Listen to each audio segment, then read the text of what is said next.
हमारे सिंधी और उर्दू बोलने वाले भाइयों को क्या मैसेज देंगे, सिंध के बच्चों को? भाई सिंधी उर्दू बोलने वाले भाइयों को ये कहूँगा कि खुदारा बातों को समझें।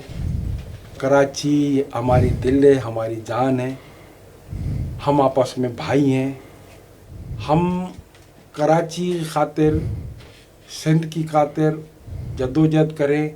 ये लोग जो हमें आपस में गलतफहमियाँ पैदा कर रहे हैं, इनमें से बाहर निकल के हम, क्योंकि अल्लाह ताला ने आप उर्दू बोलने वालों को सिंध माँ की जो गोद नसीब की है उसकी कदर करें।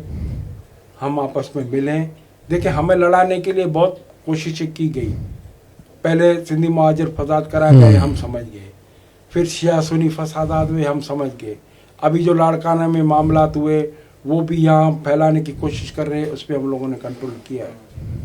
हम अपनी सिंध की खातिर, सिंध की दिल कराची की खातिर हम एक हो जाएं।